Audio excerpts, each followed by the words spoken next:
नमस्कार, आप देख रहे हैं अपना बिहार, आपके साथ मैं हूं अलीम अतहर। कोरोना का दूसरा वार बेहद खतरनाक हो गया है। आंकड़े अब डराने वाले नहीं बल्कि जानलेवा हो चुके हैं। ऐसे में बेहद सतर्क रहने की जरूरत है। कोविड प्रोटोकॉल का सख्ती से पालन करें ताकि आप और आपका परिवार सुरक्षित रह सके और कोरोना के खिलाफ इस दूसरी जंग में एक बार फिर हम जीत का परचम लहरा सकें। आवश्यक सूचना, कोरोना की दूसरी लहर बेहद तेज हो चुकी है। संक्रमितों की संख्या में लगातार बढ़ोतरी से स्थिति भयावह होती जा रही है। अपने दूसरे अटैक में कोरोना लोगों पर जानलेवा प्रहार कर रहा है और बिहार हो या झारखंड, कोरोना से मरने वाले मरीजों का आंकड़ा लगातार बढ़ रहा है। सरकार अलर्ट है। लोगों से लगातार अपील की जा रही है कि वो कोविड प्रोटोकॉल का पालन करें, जिससे कि कोरोना की तेज रफ्तार पर ब्रेक लगाई जा सके। लेकिन अभी भी कई जगहों से लापरवाही की तस्वीर सामने आ रही है। न्यूज़ 18 एक बार फिर आपसे अपील करता है कि नियमों का पालन करें, भीड़ भाड़ से बचें, उन्हें जागरूक करें जो लापरवाही बरत रहे हैं, क्योंकि जान है तो जहान है। तो बिहार में भी कोरोना के मामले लगातार बढ़ते जा रहे हैं। 13 अप्रैल के मुकाबले 14 अप्रैल को 629 से ज्यादा मरीज मिले हैं। यानी कि 5 दिन के आंकड़ों को देखकर आप भी हैरान रह जाएंगे, आपकी भी चिंता बढ़ जाएगी। 10 अप्रैल को 3469 केस सामने आए थे। वहीं 11 अप्रैल को यह आंकड़े बढ़ जाते हैं, आंकड़े बढ़कर 3756 तक पहुंच जाते हैं। हालांकि 12 अप्रैल को थोड़ी कमी जरूर देखने को मिलती है, 2999 केस सामने आते हैं। लेकिन 13 अप्रैल को एक बार फिर से आंकड़ों में जबरदस्त बढ़ोतरी दिखती है, 4157 केस सामने आते हैं, जबकि 14 अप्रैल को 4786 केस सामने आए हैं। तो आंकड़े लगातार बढ़ते हुए और ये बढ़ते हुए आंकड़े हर किसी के लिए चिंता का सबब बनते जा रहे हैं। ऐसे में जरूरी है सतर्क रहने की, क्योंकि बिहार में कोरोना के बढ़ते मामलों के खतरे को देखते हुए अब खास निर्देश जारी कर दिए गए हैं। आपको बता दें कि जिस तरीके से ये निर्देश जारी हुए हैं, नई गाइडलाइंस जारी कर दी गई है और इस गाइडलाइंस को देखते हुए तमाम तरह के बदलाव कर दिए गए हैं। आपको बता दें कि त्योहारों को लेकर भी नए गाइडलाइंस जारी किए गए हैं। त्योहार मनाने की बात जहां तक की जाए तो रामनवमी और छठ को घर पे मनाने की बात कही गई है। महाराष्ट्र, पंजाब और केरल से आने वाले यात्रियों की आरटी-पीसीआर जांच साथ में रखनी होगी। रिपोर्ट नेगेटिव रहने पर ही उन्हें बिहार में आने की अनुमति दी जाएगी। यह रिपोर्ट 72 घंटे पहले तक की होनी चाहिए। पटना जिला प्रशासन के इस फैसले का यात्रियों ने स्वागत किया है। यात्रियों का कहना है कि कोरोना पर लगाम के लिए यह जरूरी कदम है।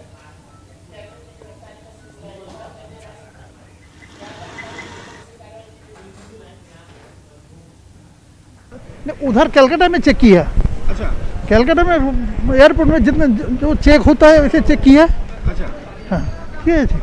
कितना लग रहा है कि ये बच के रहना जरूरी है कोरोना के बढ़ते मामले को देखते हुए? ना देखिए, ये जो गवर्नमेंट ने ये बोला, जैसे कोविड जो चीज़ मानना है, वो मानने से हमको लगता है कोई दिक्कत नहीं है। मानना चाहिए लोगों, मानना चाहिए। तो एयरपोर्ट पर आरटी-पीसीआर की जांच रिपोर्ट आखिर क्यों जरूरी है, यह जानने की समझने की जरूरत है। आपको बता दें कि महाराष्ट्र, पंजाब और केरल में सबसे ज्यादा केस आ रहे हैं और इसी को देखते हुए सरकार ने यह फैसला लिया है। यहां से आने वाले कई यात्री पटना में पॉजिटिव मिल चुके हैं और उससे संक्रमण फैलने का खतरा बढ़ जाता है।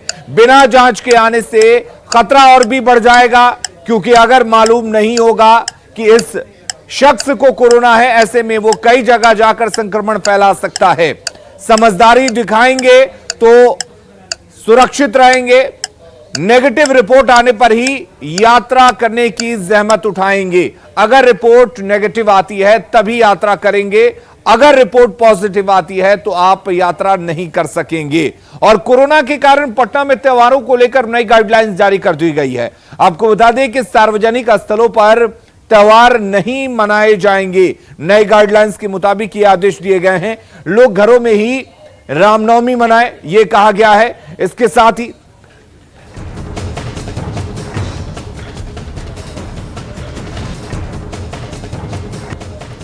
तो ये नई गाइडलाइंस हैं जो हम आपको इस वक्त दिखा रहे हैं। नवरात्र और छठ पूजा भी घर पर मनाने के निर्देश दिए गए हैं। सार्वजनिक नमाज का भी नहीं आयोजन होगा, यानी कि जुमे की नमाज आप घर पर रहकर पढ़ें। लोगों को घरों में ही नमाज अदा करने की सलाह दी गई है। रामनवमी का जुलूस भी नहीं निकलेगा। कोरोना की रफ्तार को देखते हुए ये निर्देश दिए गए हैं और सभी घाटों पर फ्लैग्स लगाने के भी निर्देश जारी किए गए हैं।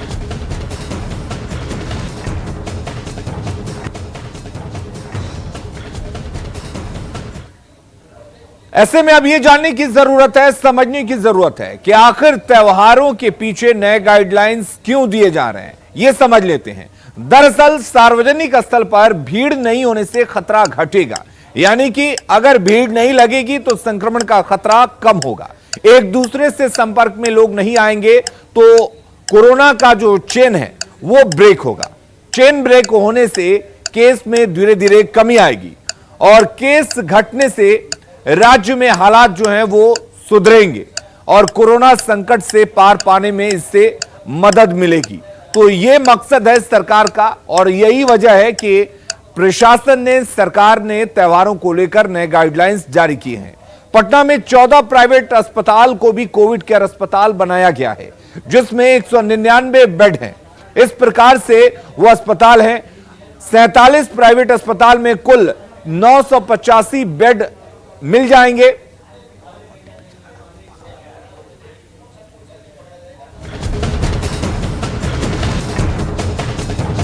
तो जिन प्राइवेट अस्पतालों को कोविड केयर अस्पताल बनाया गया है वो हम आपको इस वक्त दिखा रहे हैं। उनके नाम है Satyadev super speciality hospital, magistrate colony का अस्पताल है, पाम व्यू हॉस्पिटल अंबेडकर पथ पटना का यह अस्पताल है, मनोकामना CC&E हॉस्पिटल, इसके साथ ही श्याम हॉस्पिटल कंकड़बाग जिसको कोविड केयर अस्पताल बनाया गया है, सत्यम हॉस्पिटल शेखपुरा बेली रोड जिसको कोविड केयर अस्पताल बनाया गया है, सन हॉस्पिटल कंकड़बाग मेन रोड इसे कोविड केयर हॉस्पिटल बनाया गया है, कुर्जी होली फैमिली सदाकत आश्रम पटना इसको बनाया गया है, साथ ही Tara hospital and medical research centre MR hospital Raja Bazar इसको भी कोविड केयर अस्पताल बनाया गया है, सत्यव्रत हॉस्पिटल कंकड़बाग इसे भी कोविड केयर अस्पताल बनाया गया है। तो पटना के अंदर जो कोविड केयर अस्पताल बनाए गए हैं वो हम इस वक्त आपको टीवी स्क्रीन पर दिखा रहे हैं। आनंदिता हॉस्पिटल राजेंद्र नगर का, इसे भी कोविड केयर अस्पताल बनाया गया। और न्यूज 18 से एक्सक्लूसिव बातचीत में स्वास्थ्य मंत्री मंगल पांडे ने कहा कि कोरोना से बचाव की पूरी तैयारी है। अस्पतालों में बेड की संख्या बढ़ाई जा रही है, साथ ही स्टेशनों पर जांच की व्यवस्था की गई है और बाहर से आने वालों की जांच हो रही है। NMCH वाले मुद्दे पर स्वास्थ्य मंत्री ने कहा कि विपक्ष बेवजह इस पर राजनीति कर रहा है। जिस भी प्रकार की सूचना मिल रही थी पिछले 1 महीने से, उसको लेकर स्वास्थ्य विभाग ने पूर्वानुमान करते हुए जो आवश्यक तैयारियां थी वो सब की थी और मुख्य रूप से टेस्टिंग, ट्रेसिंग और ट्रीटमेंट। और इसीलिए आपके ध्यान में होगा कि अब विगत कुछ दिनों से आप देख रहे होंगे कि 90,000 से 1 लाख तक जांच प्रतिदिन किया जा रहा है और हम लोगों ने ट्रैकिंग के लिए भी हर जिले में कंट्रोल रूम बनाया हुआ है। ट्रीटमेंट की सुविधाओं को भी फिर से हम लोग विस्तार दे रहे हैं। बीच के दिनों में जब कोरोना पॉजिटिव केसेस एक्टिव 300 से भी कम हो गए थे तो उस वक्त निश्चित रूप से अस्पतालों में जो व्यवस्थाएं थी वो बेड की संख्या कम हो गई थी, लेकिन अब एक बार फिर से सभी अस्पतालों में बेड की संख्या बढ़ाई जा रही है। तो हमारे सभी मेडिकल कॉलेज हॉस्पिटल्स में बेड बढ़े हैं। जो हमारे डेडिकेटेड कोविड हॉस्पिटल्स हैं वहां संख्या बढ़ाई जा रही है। अनुमंडल अस्पतालों में व्यवस्थाएं की गई हैं। अरवल जिले के सदर अस्पताल के जीएनएम ट्रेनिंग सेंटर में महिलाओं के लिए आइसोलेशन सेंटर बनाया गया है, लेकिन यहां की हालत देखने के बाद पता चलता है कि कितनी लापरवाही की जा रही है। देखिए संवाददाता अनिरुद्ध कुमार की ये रिपोर्ट। अरवल जिले के सबसे बड़े सदर अस्पताल में ये जो भवन दिखाई दे रही है, कोविड-19 को लेकर के जीएनएम ट्रेनिंग सेंटर बनाया गया है, लेकिन जिस कंधे पर जितनी जिम्मेवारी दी गई है, जिनकी कोविड रोकने की जिम्मेवारी दी गई है, वह कितना लापरवाह है, आइए हम एक दिखाएंगे। ये जो हमारे जो पीछे देख रहे हैं, ये कोविड-19 की जांच के बाद जो कचरे फेंके गए हैं, वो सारे अवशिष्ट पदार्थ यहाँ पे फेंके गए हैं। ये कितनी लापरवाही कही जा सकती है, वह तो स्वास्थ्य विभाग ही बताएगा। ये सारी चीज़ जो मेडिकल कचरा है, इन्हें कहीं मेडिकल कचरा कितनी लापरवाही से फेंकी गई है, वो हम दिखाना चाहेंगे। एक एक मेडिकल कचरा सदर अस्पताल में एंटीजन किट जांच के उपरांत कई प्रकार के मेडिकल गार्बेज नहीं होने के कारण ये कहीं भी फेंका गया है। आइए हम दिखाना चाहेंगे इस कोविड सेंटर में कितने लोग अपनी जिम्मेवारी से ड्यूटी निभा रहे हैं। ये अरवल का आइसोलेशन सेंटर बनाया गया है, यहाँ पे एक मेनू भी लगाया गया है, खाने की सारी चीज़ों को मिल लगाया गया है, लेकिन इस भवन में एक भी कर्मचारी को तैनात नहीं की गई है। हालांकि स्वास्थ्य विभाग ने दावा किया है कि सारे कर्मचारियों की छुट्टी रद्द करने के उपरांत उन्हें आइसोलेशन से कोविड-19 जैसे बीमारी से रोकने को लेकर के उन्हें तैनात कर दी गई है, लेकिन अभी तक इसमें किसी की भी उपस्थिति नहीं हुई है। अब देखना यह है कि सबसे बड़ा कोविड जैसे बीमारी से किस प्रकार यहाँ के स्वास्थ्य विभाग काम कर रहा है, वह तो आने वाला समय बताएगा, लेकिन जिस प्रकार से उनकी लापरवाही देखी जा रही है वह काफी कम है। अनिरुद्ध कुमार, न्यूज 18 अरवल। तो आइसोलेशन सेंटर बना तो दिए गए हैं, लेकिन व्यवस्थाएं नहीं है। अब समझते हैं कि आइसोलेशन सेंटर का निर्माण मरीजों की देखरेख के लिए क्यों किया गया है। दरअसल अच्छी व्यवस्था होने पर मरीज जल्द यहां पर स्वस्थ हो सकते हैं। अगर यहां गंदगी रहती है या गंदगी रहने पर बीमार स्वस्थ नहीं होंगे और ज्यादा बीमार हो जाएंगे। कोविड के साथ दूसरी अन्य बीमारी भी मरीज को लग सकती है, इसलिए लापरवाही छोड़कर सेंटर को दुरुस्त करना जरूरी है। और यही वजह है कि न्यूज 18 लगातार इन तस्वीरों को दिखा रहा है और इन तस्वीरों के जरिए प्रशासन को, सरकार को एक तरह से अलर्ट कर रहा है, व्यवस्थाओं से रूबरू करा रहा है, ताकि यहां पर अगर व्यवस्था सही नहीं है तो उसको दुरुस्त कराया जा सके। अगली खबर का रुख करेंगे। बिहार में आज से पहली बार किसानों से दाल खरीद की शुरुआत हो रही है। आज से 15 मई तक किसानों से एमएसपी पर सरकार दाल खरीदेगी। सरकार ने 5 लाख क्विंटल दाल खरीदने का लक्ष्य रखा है। किसान दाल कहां और कैसे खरीदेंगे या बेचेंगे, इसकी जानकारी दे रहे हैं संवाददाता रवि एस नारायण। आज से बिहार में पहली बार दाल की सरकारी खरीद शुरू हो रही है और आज से अगले 1 महीना तक, मतलब 15 मई तक ये खरीदारी होगी और इसके लिए सरकार ने एक बड़ी तैयारी की है। आपको बता दूं कि ये अनुमंडल स्तर पर, सभी अनुमंडल स्तर पर ये व्यवस्था की गई है कि वहाँ पे पहुँच करके किसान ये अपना दाल बेच सकते हैं। पहले जिला स्तर पर था, लेकिन वहाँ पे परेशानियों को देखते हुए और नीचे लाया गया और अनुमंडल स्तर पर ये व्यवस्था की गई।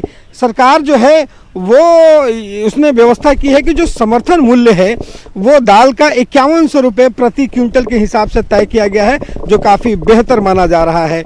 सरकार ने अगले 1 महीनों में जो पूरा 5 लाख क्विंटल जो है वो दाल के खरीद का लक्ष्य निर्धारित किया गया है, जिसमें आपको बताऊं कि 1,43,000 जो है वो चने दाल की खरीद होगी, जबकि 3,21,000 क्विंटल मसूर दाल की खरीद की जाएगी।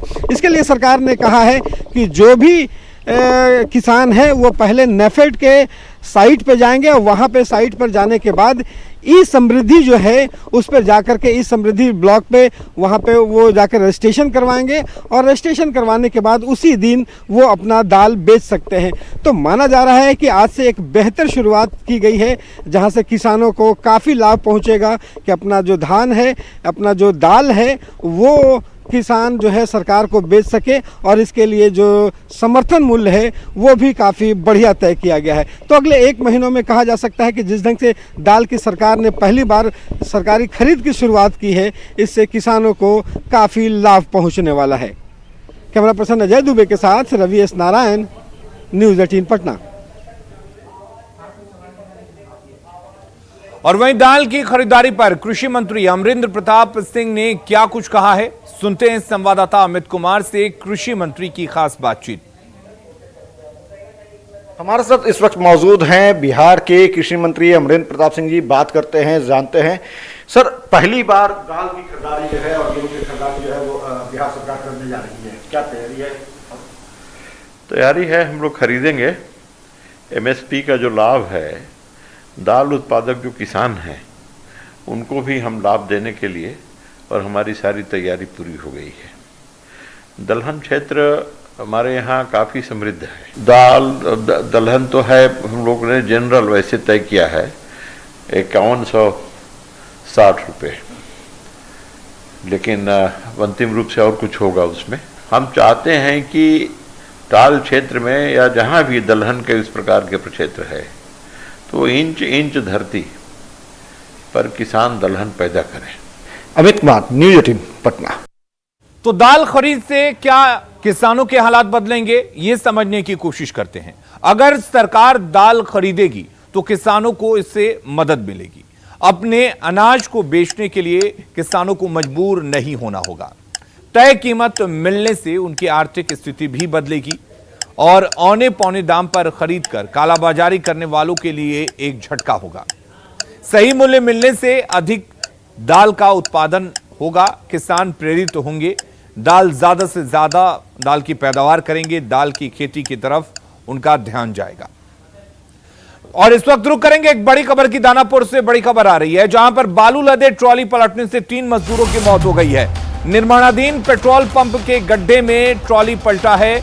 जेसीबी से तीनों मजदूरों का शव बाहर निकाला गया है। मृतकों की पहचान कराने के प्रयास में पुलिस जुटी हुई है। पालीगंज थाना अंतर्गत लालगंज सेहरा गांव के पास यह हादसा हुआ है, जहां पर बालू लदे ट्रॉली के पलटने से 3 मजदूरों की मौत हो गई है। दानापुर से इस वक्त बड़ी खबर आपको बता दें, निर्माणाधीन पेट्रोल पंप के गड्ढे में ट्रॉली पलट गया और इसमें 3 मजदूरों की मौत हो गई। जेसीबी से तीनों मजदूरों के शवों को बाहर निकाला गया है। मृतकों की पहचान करने में फिलहाल पुलिस जुटी हुई है। छपरा पुलिस ने एक टैंकर से शराब की बड़ी खेप बरामद की है। मसरख के बंसोई चेकपोस्ट पर एक टैंकर की तलाशी ली गई। टैंकर में तहखाना बनाकर उसमें शराब रखी गई थी। शराब की कीमत 25 लाख रुपए तक बताई जा रही है। यह खेप हरियाणा से छपरा लाई जा रही थी, लेकिन जांच में शराब तस्कर की चालाकी पकड़ी गई। पंचायत चुनाव आने में कुछ ही दिन शेष बचे हैं और शराब तस्करों की करतूतों के नज़ारे लगातार सामने आ रहे हैं। ताज़ा मामला ये छपरा जिले का है। आप देख सकते हैं कि छपरा के मसरख बंचोई चेक पोस्ट के पास ये टैंकर पकड़ा गया है। टैंकर ऊपर से देखने में तो बिल्कुल ठीक ठाक था, कहीं से कोई दिक्कत नहीं थी। ऊपर से भी जांच किया गया तो उसमें कोई शराब नहीं थी, लेकिन जब नीचे से खोल कर देखा गया, उत्पाद विभाग के अधिकारियों जब नीचे से इस टैंकर को खोला तो आपको दिखाना चाहेंगे कि देखिए किस तरह से इसके अंदर एक गुप्त तहखाना बना हुआ था। इस तहखाने के अंदर से ये पूरी शराब निकलनी शुरू हुई है और ये शराब काफ़ी बड़ी मात्रा में, ये तहखाना आप देख सकते हैं कि ये बिल्कुल यही तहखाना, इसके अंदर आप अंदाज़ा लगा सकते हैं कि ये तहखाना कहाँ से बनाया गया था। पकड़ना काफ़ी मुश्किल था, लेकिन उत्पाद विभाग के अधिकारी, चूँकि हाल के दिनों में यहाँ कई ऐसे मामले सामने आए हैं जब गुप्त तहखाना के जरिए शराब की तस्करी की जाती रही है, तो यहाँ उत्पाद विभाग के अधिकारी जो है लगातार लगे हुए हैं। ये लगातार अभी आने वाला पंचायत चुनाव के सबको मद्देनजर लगातार ये लोग लाने की कोशिश कर रहे हैं। जैसे जैसे हम लोग को सूचना मिल रही है वैसे वैसे हम लोग कार्रवाई कर रहे हैं। ये कल रात में ही सूचना प्राप्त हुई थी कि एक टैंकर आ रहा है, उसी के क्रम में हम लोग टैंकर को पकड़े हैं और इसमें अभी देखिए अभी सामने निकाला जा रहा है, काउंटिंग की जा रही है। वो एक ड्राइवर को गिरफ्तार किया गया है और रोहतक से लेके निकला था और आगे की पूछताछ की जाएगी। उसके बाद जो लोग इन्वॉल्व होंगे उस पर कार्रवाई की जाएगी। बिल्कुल पूछताछ जारी रहेगी, क्योंकि पंचायत चुनाव है तो उत्पाद विभाग लगातार सतर्कता बरत रहा है और हाल के दिनों में जो लगातार छपरा में सफलता मिल रही है उसे देख के कहीं ना कहीं ये कहा जा सकता है कि उत्पाद विभाग जो है काफ़ी सजग है। लेकिन इसके बावजूद जो है जो शराब के तस्कर है वो लगातार अपनी करतूतों को अंजाम दे रहे हैं, शराब की तस्करी कर रहे हैं और भारी मात्रा में शराब की खेप को छपरा पहुँचाई जा रही है, जो हरियाणा से मंगा करके उत्तर प्रदेश के रास्ते यहाँ लाई जा रही है। लेकिन राहत की बात यह है कि उत्पाद विभाग के अधिकारी समय समय पर ऐसी बड़ी कार्रवाई करते हैं इसमें लाखों की शराब बरामद हो रही है। संतोष गुप्ता, न्यूज़ 18 छपरा। मधुबनी में सदर अनुमंडल के रईका थाना में एक ई कॉमर्स कंपनी के मैनेजर से अपने स्टाफ से करीब 6 लाख रुपए लूट की शिकायत दर्ज कराई गई। कंपनी के मैनेजर का कहना है कि उसके 2 स्टाफ मैजिक गाड़ी से जयनगर और लदनिया में पार्सल की डिलीवरी देकर मधुबनी लौट रहे थे। इसी दौरान रईका थाना के पोखरौनी चौक के पास 2 बाइक पर सवार 4 अज्ञात बदमाशों ने उनकी गाड़ी पर फायरिंग कर दी, जिसके डर कर उनके दोनों स्टाफ गाड़ी छोड़कर बाहर भाग निकले। इतने में बदमाश गाड़ी के पास पहुंचे और गाड़ी में रखा रुपयों का बैग लूटकर फरार हो गए। मैनेजर का कहना है कि बैग में 5,98,000 रुपए थे। मैनेजर का यह भी कहना है कि उनके स्टाफ ने उन्हें फोन पर लूट की वारदात की सूचना दी। फिलहाल रहीका थाने में इस वारदात की शिकायत दर्ज कराई गई है। पुलिस पूरे मामले की तहकीकात में जुटी है। हमारा ई कॉमर्स है, हमारे लड़के डिलीवरी करके आ रहे थे, 2 मिनट और उनपे कुछ अपराधी गोली चलाते हुए लगभग 6 लाख रुपए 5,98,000 के करीब में लूट लिए हैं। सुपौल के छातापुर में मनमाने बिजली बिल से लोग परेशान हैं। टूटी पंचायत के महादलित समुदाय के लोगों की परेशानी ज्यादा बढ़ गई है। इनका आरोप है कि महज 2 बल्ब और पंखा के उपयोग से ही 20,000 तक के बिल भेज दिए गए। बार बार कार्यालय का चक्कर लगाने के बावजूद कोई सुनवाई नहीं हो रही। ग्रामीणों का आरोप है कि बिजली विभाग ने बिल के लिए जिन एजेंसियों को ग्रामीण स्तर पर रखा है वो भी पैसे लेकर रसीद नहीं दे रहे हैं। 35,000 के बिल आबै छै, कतऽ से हमरा जमा करबै?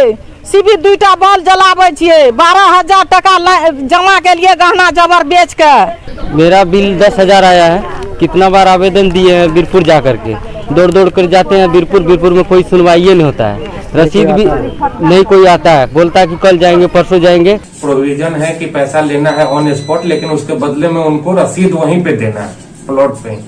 अगर उनके द्वारा रसीद नहीं दिया गया है और पैसा अपने पॉकेट में रख लिया गया है, जांच के क्रम में अगर ऐसा मिलता है तो कानूनी कार्रवाई होगी विभाग की तरफ से। बीजेपी नेता सुरेश रुंगटा की किताब सांस्कृतिक राष्ट्रवाद का आह्वान का पटना में लोकार्पण किया गया। किताब का लोकार्पण सिक्किम के राज्यपाल गंगा प्रसाद के साथ आरएसएस के सह सर कार्यवाहक रामदत्त चक्रधर ने किया। कार्यक्रम में बीजेपी के प्रदेश अध्यक्ष संजय जायसवाल और बीजेपी सांसद सुशील मोदी भी मौजूद रहे। रामदत्त चक्रधर ने कहा कि सांस्कृतिक राष्ट्रवाद हमारे मूल में है और नरेंद्र मोदी के प्रधानमंत्री बनने के बाद ये और प्रखर तरीके से दिखने लगा है।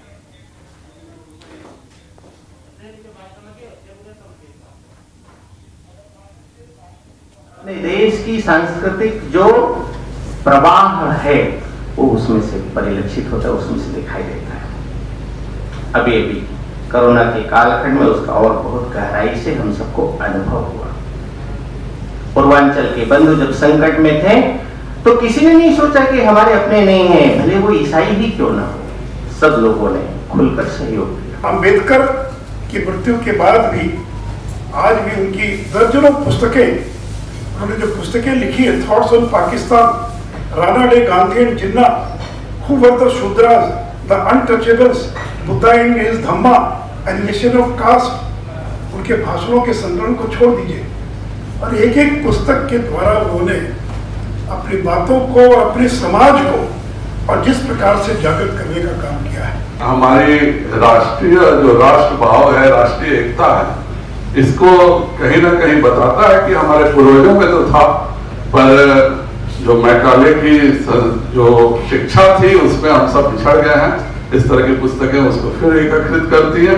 मैं सुरेश रुंगटा जी को बहुत बहुत धन्यवाद और आभार। और अपना बिहार के इस बुलेटिन में फिलहाल के लिए इतना ही। आगे देखिए झारखंड की खबरें जोहार झारखंड में।